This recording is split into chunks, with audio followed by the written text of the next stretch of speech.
Hello everyone, welcome back to our channel. आप सभी का इस यूट्यूब प्लेटफॉर्म पे स्वागत है। मेरा नाम है प्रतिभा। तो स्टूडेंट, आज की जो क्लास होगी वो बेस्ड होगी प्रीवियस ईयर क्वेश्चन पे, जहां हम करेंगे 2019 की प्रीवियस ईयर क्वेश्चन। तो 2019 में जो पूछे गए सवाल हैं आज हम उनको हल करने वाले हैं। और ये जो सवाल होंगे ये किस लेवल के होंगे? ये होंगे प्राथमिक स्तर के, यानी 1 से लेकर कक्षा 5 तक के। तो यहाँ हम पेपर फर्स्ट की बात कर रहे हैं जो 1 से लेकर 5 तक पूछे जाते हैं। वहीं अगर हम बात करें तो पेपर जो सेकंड है जो आपका 6 to 8 के लिए होता है, उसके लिए हम प्रीवियस ईयर क्वेश्चन तो कर ही रहे हैं, साथ में हमने कोशिश की है कि आप लोगों के लिए एनसीईआरटी की क्लासेस लाई जाए। क्योंकि बेसिकली अगर कहा जाए तो जितना हमारे लिए फर्स्ट पेपर इम्पॉर्टेंट है उतना हमारे लिए सेकंड पेपर भी ज़रूरी है। और यहाँ एनालाइज करने से ये पता चला है कि सेकंड पेपर में बहुत सारे बच्चे मतलब फेल हो रहे हैं, एक तरह से बोले, और वो भी एसएसटी में, है ना। तो इसके लिए हमने कोशिश की है। तो अगर अभी तक आपने वो क्लासेस नहीं देखी हैं तो प्लीज़ देखिएगा, आपको ज़रूर मदद मिलेगी। बाकी हम बात करें तो हम यहाँ कोशिश कर रहे हैं कि लगातार आपके लिए सीडीपी यानी चाइल्ड डेवलपमेंट पेडागोजी से संबंधित जो क्वेश्चन है वो हम लाएं। और ये ऐसे क्वेश्चन होंगे जिसके साथ हम एक्सप्लेनेशन भी देंगे, तो इससे क्या होगा, कॉन्सेप्ट और क्लियर होगा। तो चलिए स्टार्ट करते हैं आज की क्लास और बढ़ते हैं अपने पहले क्वेश्चन की तरफ। तो पहला क्वेश्चन आप सभी के सामने है, आई होप आपको विजिबल हो रहा होगा। थोड़ा सा मैं जूम कर देती हूँ। अपनी वीडियो की क्वालिटी इनहेंस कर लीजिएगा, अगर थोड़ा सा अच्छे से दिखाई ना दे रहा हो तो जूम भी कर लीजिएगा। बाकी मेरी तरफ से मैंने कर लिया है। क्वेश्चन क्या है, निम्नलिखित, एक सेकेंड, मैं थोड़ा सा पेन का कलर चेंज कर लेती हूँ ताकि आपको अच्छे से दिखे। हाँ जी। निम्नलिखित संरचनाओं में से शिक्षा का अधिकार अधिनियम 2009 किसकी वकालत करता है? क्वेश्चन क्या पूछा गया है, निम्नलिखित संरचनाओं में से शिक्षा का अधिकार अधिनियम 2009 किसकी वकालत करता है? यहाँ बात हो रही है राइट टू एजुकेशन एक्ट 2009 की, ठीक है। आपके ऑप्शंस क्या हैं? समावेशी शिक्षा, पृथक्करण, मुख्य धारा शिक्षण, या फिर डी ऑप्शन है एकीकृत शिक्षा। तो आपका जो शिक्षा का अधिकार अधिनियम 2009 है वो किसकी वकालत करता है, ये आपसे पूछा गया है। तो अगर हम सही उत्तर की बात करें तो जो आपका राइट आंसर होगा वो आपका होगा ऑप्शन नंबर ए, समावेशी शिक्षा, इंक्लूसिव एजुकेशन की।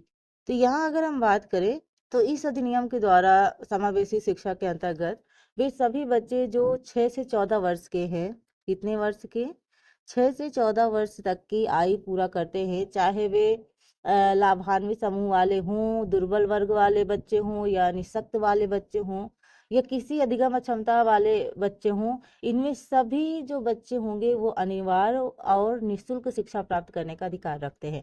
हमने पहले भी बात किया था 46वें संविधान संशोधन 2002 के तहत 6 से 14 वर्ष के बच्चों को निःशुल्क और अनिवार्य शिक्षा देने का प्रावधान है। और ये किस अनुच्छेद में है? अनुच्छेद है 21 का ए।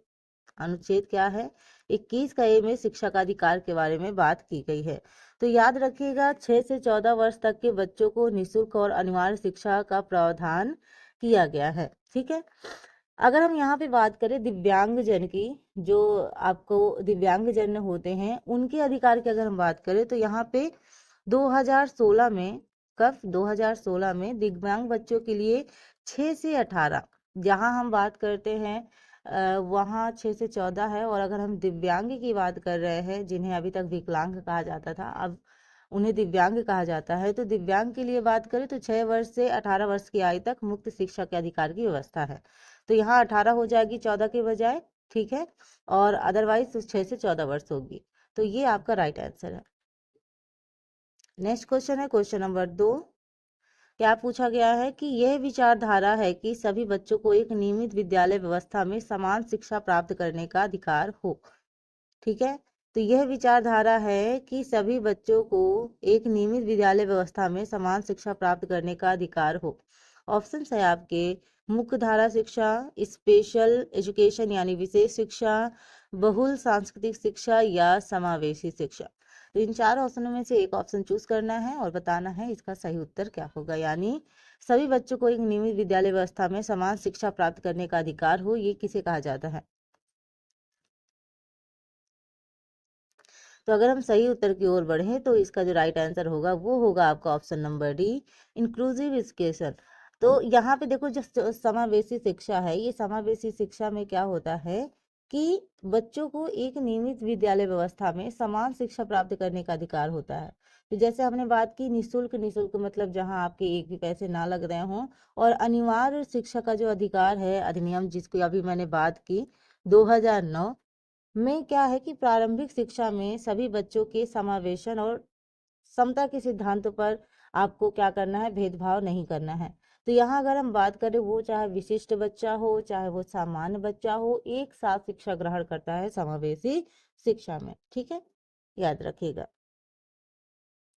नेक्स्ट क्वेश्चन है आप सभी के लिए क्वेश्चन नंबर 3।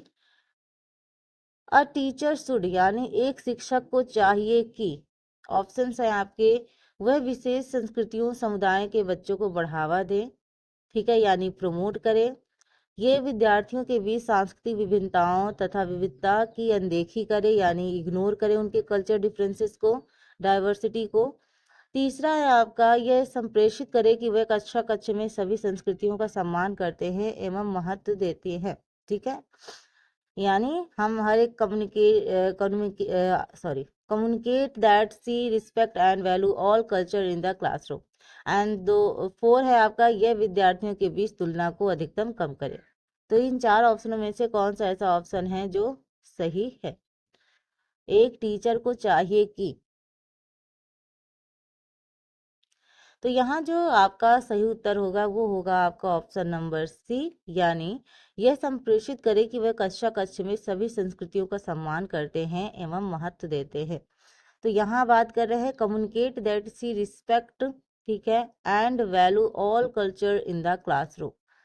तो ये जो चीजें हैं इसमें क्या है कि अगर बात करें राष्ट्रीय पाठ्यचर्या की रूपरेखा 2005, ठीक है, किसकी बात कर रहे हैं? राष्ट्रीय पाठ्यचर्या की रूपरेखा 2005। तो उसमें समावेशी शिक्षा की उन्होंने वकालत की है, और यह उन्होंने कहा है कि बच्चों में व्यक्ति विभिन्नता, उनकी जो सामाजिक, उनकी जो सांस्कृतिक विविधता है, इन सभी को कक्षा में समान महत्व देना चाहिए, समान इंपॉर्टेंस देनी चाहिए। वो देखो हर एक बच्चा, अलग अलग डिफरेंसेस होते हैं बच्चे में, वो अलग अलग कल्चर से बिलोंग करता है, अलग अलग जगह से आता है। तो हमें हर तरीके से उनका सम्मान करना चाहिए, उनकी जो कल्चर है उसको वैल्यू करना चाहिए, उसको रिस्पेक्ट करना चाहिए।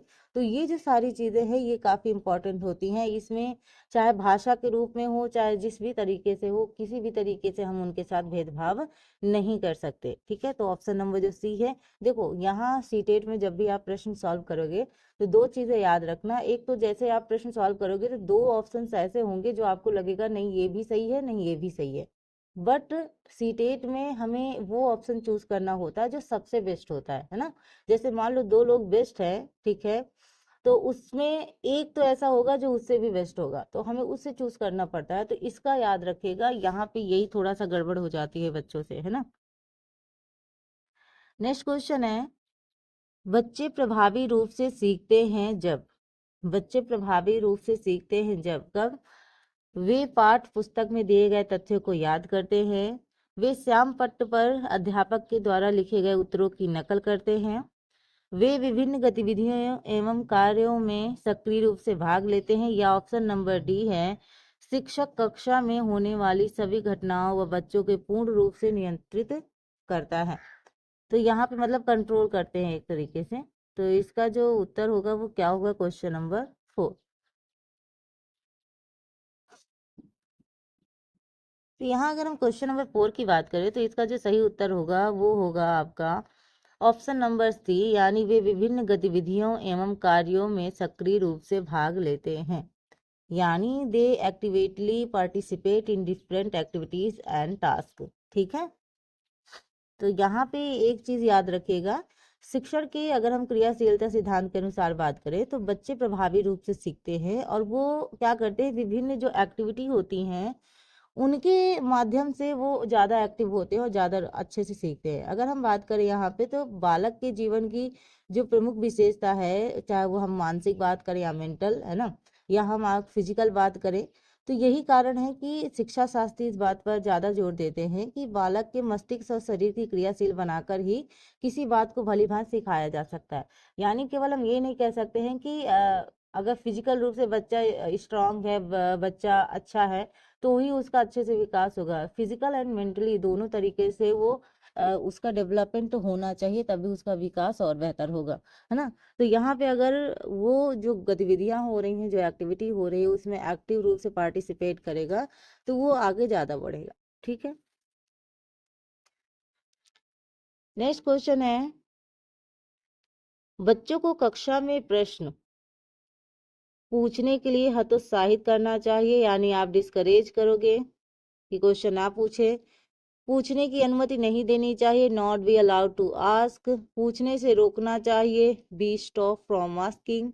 पूछने के लिए प्रेरित करना चाहिए, बी इनकरेज टू आस्क। मतलब आप पूछने के लिए उसे अभी प्रेरित करोगे, या आप जो प्रश्न पूछ रहे हैं उनके लिए हतोत्साहित करोगे, अनुमति नहीं दोगे, या पूछने से रोक दोगे। तो कक्षा में जो बच्चे हैं उनसे प्रश्न, आपसे क्वेश्चन पूछा गया है, इसको पढ़िए और उत्तर देने की कोशिश कीजिए।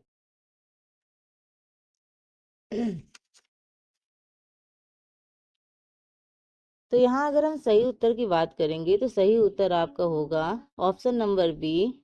ठीक है, पूछने के लिए प्रेरित करना चाहिए। तो कक्षा में अगर हम बात करें, प्रश्न पूछने के लिए आप प्रेरित करना चाहिए, क्योंकि क्या होता है कि बच्चों में जिज्ञासा होती है, और तथा यहाँ पे जिज्ञासा अगर होगी और वो बार बार क्वेश्चन करेंगे, तो एक तरीके से आपका जो शिक्षण है और जो एक्टिविटी है वो और बेहतर होगी। यहाँ पे कक्षा में अपनी जिज्ञासा प्रकट करते हैं, तो शिक्षक को क्या करना चाहिए, तत्काल उनकी जिज्ञासा शांत करनी चाहिए, और वो पुनः प्रश्न पूछने के लिए प्रेरित हो सके। ऐसा नहीं है कि बच्चे, आपने आप कुछ पढ़ा रहे हैं और बच्चे ने उनसे प्रश्न पूछा, है ना, बच्चों के अंदर आपके पढ़ाने के बाद जिज्ञासा उठी, प्रश्न पूछ रहे हैं, तो उस प्रश्नों को सही करने के लिए आप भी उत्तर दीजिए। फिर ऐसा हो कि बच्चों के अंदर फिर जिज्ञासा जगे, फिर आपसे क्वेश्चन करे, तो इस तरीके से बच्चा ज्यादा एक्टिव होगा, और बच्चे का जो माइंड डेवलपमेंट है वो काफी बेहतर हो पाएगा, वो चीजों को सोच समझ पाएगा। अगर किसी भी क्लास में टीचर पढ़ा रहा है और बच्चे केवल शांति से सुन रहे हैं, तो वो क्लास एक्टिव नहीं मानी जाती है। यहाँ वो क्लास एक्टिव मानी जाती है जहाँ जो बच्चे हैं और शिक्षक है उनका कम्युनिकेशन अच्छे से हो, वो एक दूसरे को समझें।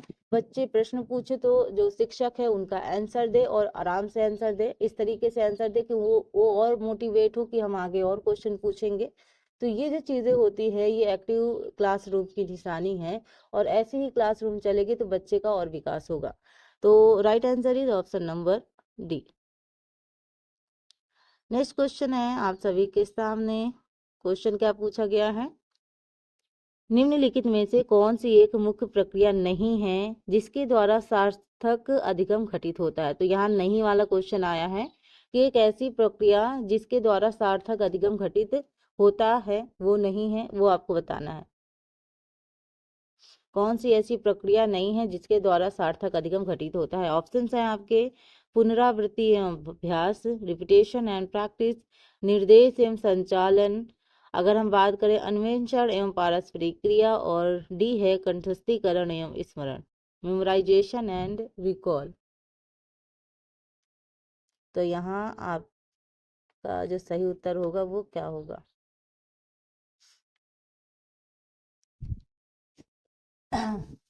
यहाँ अगर हम बात करें सही उत्तर की, तो सही उत्तर तो वैसे भी आप समझ गए होंगे कि हम कभी भी कंठस्थीकरण पर फोकस नहीं करते हैं, यानी मेमोराइजेशन एंड रिकॉल पर ज़्यादा फोकस नहीं करते हैं। तो यहाँ पे जो ऑप्शन नंबर डी है वो आपका सही उत्तर है, यानी कंठस्थीकरण एवं स्मरण सार्थक अधिगम की निशानी नहीं है, है ना। क्योंकि अधिगम एक सक्रिय प्रक्रिया है। कैसी प्रक्रिया है, अधिगम एक सक्रिय प्रक्रिया है, यानी एक्टिव प्रक्रिया है, जिसमें अनुभव के परिणाम स्वरूप व्यवहार में परिवर्तन आता है। हम धीरे धीरे पढ़ते जाते हैं, हमें एक्सपीरियंस होता जाता है, और एक्सपीरियंस से ही हम और बेहतर सीखते हैं। आप जानते हैं कि हम बुजुर्गों को इसलिए कहते हैं ना कि बुजुर्गों का तजुर्बा बहुत अच्छा है, क्योंकि उन्होंने अनुभव प्राप्त किया है ना, इतने सालों से वो चीजें देखते आ रहे हैं, करते आ रहे हैं, तो उन्हें उस चीज में अनुभव है। और सबसे बेहतर होता है अनुभव। आप पढ़ाई लगातार चाहे जितना कर लो, लेकिन आपने एक्सपीरियंस नहीं लिया उस पढ़ाई से, उस पढ़ाई से कुछ सीखा नहीं, कुछ अनुभव प्राप्त नहीं हुआ, तो कोई मतलब नहीं है। तो ये अनुभव से व्यवहार में जो आपके बिहेवियर है उसमें चेंजेस आता है। जबकि अगर हम बात करें किसी चीज को आपने बिल्कुल रट्टा मार लिया, आपने बिल्कुल बिल्कुल याद कर रहे हो, रटे जा रहे हो, तो वहाँ पे एक्टिविटी जो है, जो सक्रियता है, उसका अभाव होगा। और जो व्यवहार परिवर्तन है वो अच्छे से नहीं होगा, प्रत्यक्ष रूप से नहीं होगा जैसे होना चाहिए। और दूसरी ओर अगर हम पुनरावृत्ति और अभ्यास की बात करते हैं, निर्देश एवं संचालन की बात कर रहे हैं, या फिर अन्वेषण में पारस्परिक क्रिया में सक्रियता निहित है। पुनरावृत्ति कर रहे हैं यानी हमने कहा ना, जो आपको बार बार आप अगर रिपीटेशन कर रहे हैं किसी भी चीज को पढ़ने के लिए, तो वो आपको हमेशा के लिए याद हो जाएगी। लेकिन आप रट रहे हो, पूरे समय कंठस्थ कर रहे हो, तो वो सही नहीं है ना। तो ऑप्शन नंबर जो डी है वो है आपका राइट आंसर। क्वेश्चन नंबर 7 है, बच्चों की गलतियां, चिल्ड्रन एरर्स, बार बार अभ्यास करने के लिए कहकर तुरंत सुधार देनी चाहिए, ठीक है। या अगर हम बात कर थोड़ा सा और करें, हाँ जी अब दिख रहा है। या अगर हम बात करें, बी है अधिगम का एक भाग है जहां उन्हें विचारों में एक अंतर्दृष्टि देती है। सी है शिक्षण अधिगम प्रक्रिया में महत्वहीन है। और डी है प्रदर्शित करती है कि बच्चे कितने लापरवाह हैं। तो ये आपके 4 ऑप्शंस हैं, आपको बताना है इसका राइट आंसर क्या होगा।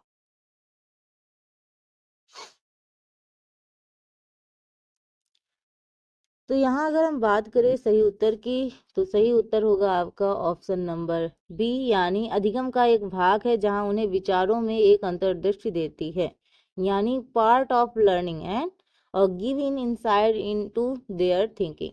तो यहाँ अगर हम बात करें, बच्चों की जो गलतियां हैं ये अधिगम का ही एक भाग है जिनसे उनके विचारों में अंतर्दृष्टि आती है। तो बच्चे सीखते समय देखो गलतियां करते हैं, और ये गलतियां एक खिड़की के समान होती हैं। जैसे अधिगम में आने वाली जो कठिनाइयां हैं, उनकी जो नॉलेज है वो शिक्षक उपलब्ध कराती है ना। और शिक्षक इन कठिनाइयों को समझकर उनको दूर करने का प्रयास भी करती है। तो जैसे बच्चे पढ़ रहे हैं, तो पढ़ते समय उनके टीचिंग में अगर गलतियां हो रही हैं, इसका मतलब ये है कि बच्चे पढ़ने की ओर अग्रसर है। हम गलतियां कर कर ही सीखते हैं, और जो गलतियां कर रहे हैं उसको हम ये नहीं कहेंगे कि नहीं ये नहीं सीख पा रहे हैं। इसका मतलब है अगर वो पढ़ते समय, या अगर रीडिंग करते समय, राइटिंग करते समय, कुछ भी करते समय, पढ़ाई करते समय अगर वो गलतियां कर रहे हैं, इसका मतलब है बच्चे प्रोग्रेस कर रहे हैं, धीरे धीरे सीखने की ओर बढ़ रहे हैं। ये निशानी होती है बच्चों की गलतियां करने का, ठीक है। और जो बच्चे गलतियां करते हैं, टीचर उनको सुधारे, उन पे थोड़ा सा काम करे, है ना, उनको बताए, तो ये जो चीजें हैं वो उनकी दूर हो जाएंगी समस्या, ठीक है। नेक्स्ट है क्वेश्चन नंबर 8, असेसमेंट यानी मूल्यांकन के बारे में आपसे क्वेश्चन पूछा गया है। तो शिक्षण अधिगम प्रक्रिया का एक भाग होना चाहिए, यानी should be a part of teaching learning process, केवल नंबरों के संदर्भ में करना चाहिए, should be done only in term of marks, है ना। वस्तुनिष्ठ प्रकार के लिखित कार्यों पर आधारित होनी चाहिए, should be based on objective type written task, और एक अलग गतिविधि के रूप में लेना चाहिए, should be undertaken as a separate activity. So इसका राइट आंसर क्या होगा क्वेश्चन नंबर 8। मूल्यांकन के बारे में पूछा गया है, असेसमेंट के बारे में।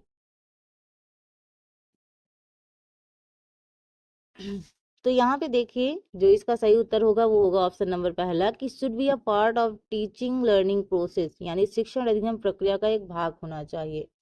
तो मूल्यांकन एक भाग होना चाहिए, और मूल्यांकन कैसी प्रक्रिया है, कंटिन्यूअस प्रोसेस है, यानी कंटिन्यूअस प्रक्रिया है, यानी सतत प्रक्रिया है, और यह शिक्षण अधिगम प्रक्रिया का एक अंग है। अगर हम बात करें सतत का मतलब क्या होता है, निरंतर। सतत का मतलब क्या होता है, निरंतर, लगातार, है ना। और इसका अर्थ है कि आकलन को शिक्षण अधिगम प्रक्रिया में एक नियमित गतिविधि बनाना है, यानी सतत मूल्यांकन में बच्चों की जो प्रदर्शन है, या औपचारिक रूप से भी है, अनौपचारिक रूप से भी है, दोनों तरीके से हम आंक सकते हैं। यानी जैसे मान लो टेस्ट के माध्यम से, पेपर्स के माध्यम से, और अलग तरीके से भी हम उसको, उनका मूल्यांकन कर सकते हैं। अगर हम यहाँ बात करें तो यह शिक्षण के साथ साथ चलना चाहिए, कोई ऐसी प्रक्रिया नहीं है जिसे हम टीचिंग के अलग से करेंगे इसकी प्रक्रिया। ये टीचिंग के साथ साथ हम असेसमेंट करते हैं, मूल्यांकन करते हैं। तो बच्चों के जो प्रदर्शन है उनका मूल्यांकन करने के लिए शिक्षक को अवलोकन, साक्षात्कार, स्वयं भी, सहपाठी जो अधिक आकलन है उसके द्वारा कर सकते हैं, ग्रुप जो वर्क है, परियोजना है, इन जो तकनीकें हैं इनका उपयोग करके हम बच्चों का असेसमेंट कर सकते हैं। किसका किसका मैंने बात की, अवलोकन द्वारा आप ऑब्जर्व कर सकते हैं, आप इंटरव्यू के माध्यम से, यानी साक्षात्कार के माध्यम से सवाल पूछकर, या स्वयं के माध्यम से, या सहपाठी आकलन, या अगर हम बात करें ग्रुप कार्य यानी समूह कार्य, परियोजना, इन विभिन्न तकनीकों का प्रयोग करके हम बच्चों का असेसमेंट कर सकते हैं, यानी मूल्यांकन कर सकते हैं। यहाँ देखो, केवल जब वर्ड आ जाए तो वैसे भी ये निगेटिव को इंडिकेट करता है, और केवल नंबरों के संदर्भ में असेसमेंट नहीं होना चाहिए कि केवल मार्क्स के लिए है। वस्तुनिष्ठ प्रकार के लिखित कार्यों पर आधारित होना चाहिए, ये भी सही नहीं है। एक अलग गतिविधि के रूप में होना चाहिए, नहीं, अलग गतिविधि के रूप में नहीं, शिक्षण के साथ साथ होगा तो बेहतर होगा। तो option number A is right. Question number 9 है, संरचनात्मक दृष्टिकोण के अनुसार अधिगम है एक निष्क्रिय एवं व्यक्तिपरक प्रक्रिया, यानी पैसिव एंड इंडिविजुअलिस्टिक, जानकारी के अर्जन की प्रक्रिया, एंड अगर हम बात करें अनुभव के परिणाम में व्यवहार में परिवर्तन होने की प्रक्रिया, या फिर ऑप्शन नंबर डी है सक्रिय एवं सामाजिक प्रक्रिया। तो आपको बताना है इसका सही उत्तर क्या होगा।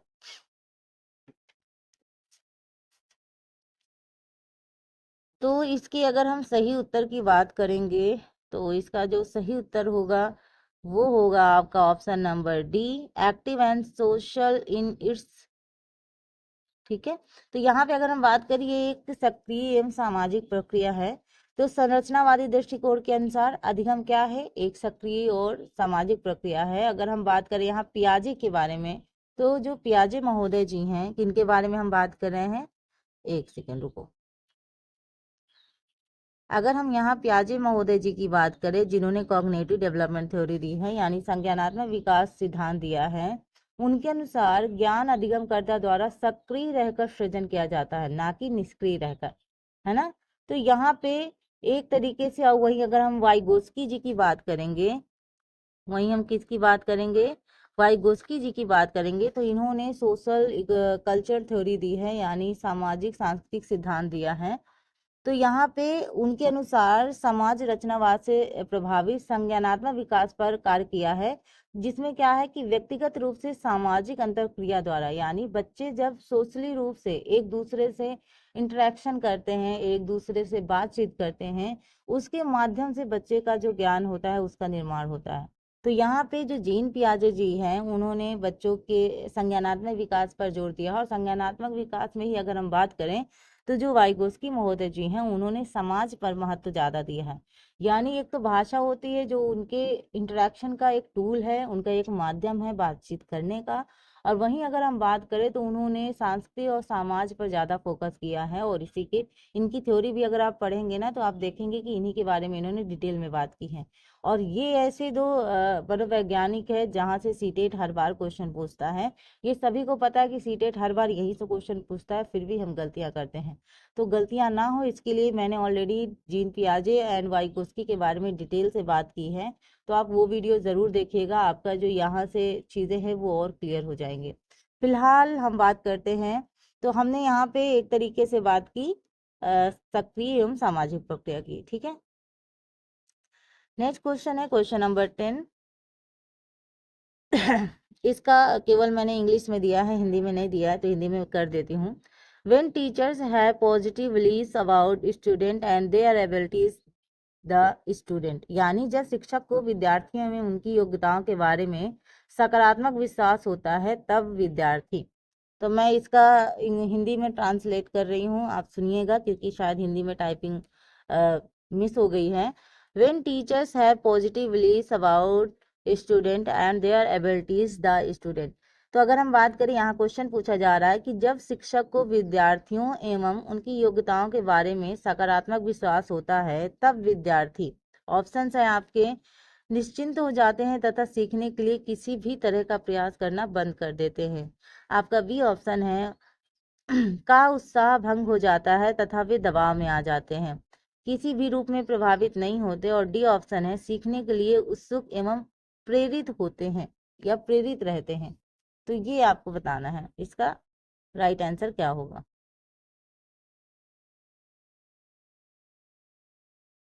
यहाँ अगर हम बात करें तो जो आपका सही उत्तर होगा ये आपका होगा ऑप्शन नंबर डी, यानी हम बात कर रहे हैं कि जो जब बच्चे शिक्षक को अगर हम बात करें यहाँ पे, तो जब शिक्षक को विद्यार्थियों में उनकी योग्यताओं के बारे में सकारात्मक विश्वास होता है, यानी अगर हम बात करें तो वहाँ पे जो विद्यार्थी है वो सीखने के लिए उत्सुक और प्रेरित रहते हैं, है ना। तो अगर हम वर्तमान बात कर रहे हैं वर्तमान रूप से, तो बाल केंद्रित शिक्षा पर हमारा ज्यादा जोर है। हम बाल केंद्रित शिक्षा पर जोर देते हैं, यानी बच्चा केंद्र पर होना चाहिए। तो जो बच्चे हैं उनके अनुभव, उनके विचार, उनकी जो जिज्ञासा है, जो उनकी व्यक्ति विभिन्नता है, उनको ज्यादा महत्व देना है। हमें स्कूल में ये नहीं है कि अपनी वाहवाही करनी है, अपनी वो करनी है। हमें बच्चे पे ज्यादा फोकस करना है। बच्चा हमारे लिए केंद्र बिंदु होना चाहिए। बच्चे पे ही सारी चीजें डिपेंड होनी चाहिए। जैसे बच्चे के जो अनुभव हैं, बच्चा जो अपना विचार व्यक्त कर रहा है, बच्चा जो अपनी जिज्ञासा व्यक्त कर रहा है, बच्चों की जो व्यक्ति विभिन्नता है, उसको स्कूल में महत्व मिलना चाहिए, है ना। और अगर हम बात करें यहाँ पे कक्षा शिक्षण में, जो शैक्षिक संसाधन है उनके रूप में इनका प्रयोग किया जाता है। इसलिए अगर हम बात करें तो शिक्षक को उनकी जो योग्यताएं हैं, उनके जो कार्य हैं, उनके जो अनुभव हैं, उन पे विश्वास रखना चाहिए। जो वो, जैसे मान लो कोई बच्चा है, उन्होंने क्या देखा, क्या सीखा, क्या उनकी कैपेसिटी है, किस हिसाब से वो कर रहे हैं, कैसा उनका कार्य है, तो अगर उनपे टीचर उनपे बिलीव करेगा कि हाँ बच्चा आप कर सकते हो, आप आगे और बेहतर कर सकते हो, हाँ बेटा ऐसे ही करो, तो बच्चे के और अंदर उत्साह होगा और वो मोटिवेट होगा और चीजें करने के लिए। तो एक शिक्षक का विश्वास होना चाहिए, है ना। तो यहाँ पे option number D is right. Next question है नेक्स्ट क्वेश्चन है आप सभी के लिए कि एक शिक्षक बच्चों को प्रभावी रूप से समस्या का समाधान करने में सक्षम बनाने के लिए किस तरीके से प्रोत्साहित कर सकती है।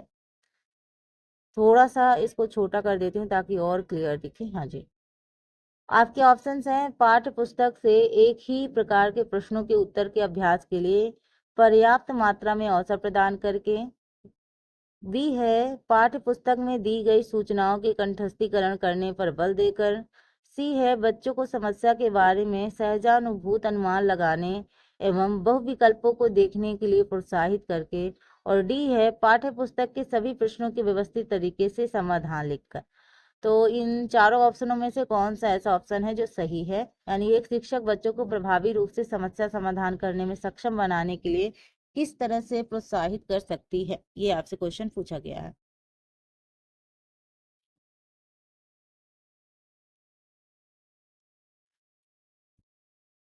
यहाँ अगर हम सही उत्तर की बात करें तो जो सही उत्तर होगा वो होगा ऑप्शन नंबर सी, यानी आप इनकरेज करोगे कि वो गेसेस करें और मल्टीपल सोल्यूशन निकालें। तो यहाँ पे एक शिक्षक बच्चों को प्रभावी रूप से समस्या समाधान करने में सक्षम बनाना चाहती है, तो उसे क्या करना चाहिए, बच्चों को जो समस्या है यानी जो प्रॉब्लम है उसके बारे में अनुमान लगाने और भी सोल्यूशन खोजने के लिए उसे मोटिवेट करना चाहिए, प्रोत्साहित करना चाहिए। क्योंकि बच्चे स्वयं सक्रिय अन्वेषक एवं समाधान या समस्या समाधान करता होते हैं, प्रॉब्लम सॉल्वर होते हैं, तथा अगर हम बात करें यहाँ पे वो अपने ज्ञान का निर्माण स्वयं करते हैं, है ना। बच्चे अपने ज्ञान का निर्माण कैसे कर रहे हैं, स्वयं कर रहे हैं। तो यहाँ पे अगर हम बात करें, अगर जो टीचर है अगर उसको हिंट दे, है ना, उसको गेसेस लगाने का मौका दे उसे, तो वो और तरीके के जो सोल्यूशन होंगे उसको खोजने की वो कोशिश करेगा, है ना। तो इसके लिए उसको प्रोत्साहित करना चाहिए, मोटिवेट होगा तो वो और चीजें बेहतर करेगा। नेक्स्ट है क्वेश्चन नंबर 12, वह विधियां जिसके प्रयोग में विद्यार्थियों की स्वपहल व प्रयास शामिल है निम्न में से किसका उदाहरण है। वह विधियां जिसके यानी इसके प्रयोग में विद्यार्थी की स्वपहल व प्रयास शामिल है निम्न में से किसका उदाहरण है। निगमनात्मक विधि, अधिगमकर्ता केंद्रित विधि, परंपरागत विधि या फिर अंतर्वैयक्तिक बुद्धि। Deductive method, learning centre method, traditional method या इंटरपर्सनल इंटेलिजेंस। तो इसका जो राइट आंसर है वो क्या होगा। यहाँ पे इसके सही उत्तर की अगर हम बात करें तो जो सही उत्तर होगा वो होगा लर्नर सेंटर मेथड, यानी ऑप्शन नंबर जो बी है वो सही उत्तर है। लर्नर सेंटर मेथड यानी अधिगमकर्ता केंद्रित विधि। तो यहाँ पे अगर हम बात करें तो अधिगमकर्ता केंद्रित जो शिक्षण उपागम है, इनकी जो विशेषता है वो कुछ इस प्रकार है। अगर हम बात करें तो इस उपागम की सभी जो अधिगम विधियां हैं, जो व्यू रचना है, व्यक्तिगत विद्यार्थी की आवश्यकता को आधार बनाती है, यानी जो बच्चे की नीड्स है उनको पूरा करने पे ज्यादा फोकस करती है, और यहीं पे शिक्षक एक सुविधा प्रदान करने वाला होना चाहिए। है ना। यानी हम केवल एक तरीके से बच्चे की मदद करेंगे, बच्चा अपने आप ज्ञान का निर्माण खुद ही करेगा। बच्चे का जो टीचर होता है वो केवल मदद करता है, यानी सुविधा प्रदान करने वाला होना चाहिए, है ना। अगर हम बात करें वहीं पे, तो विद्यार्थी अपने सहपाठियों के साथ परस्पर क्रिया द्वारा सीखते हैं, यानी अगर हम ग्रुप डिस्कशन है, समूह कार्य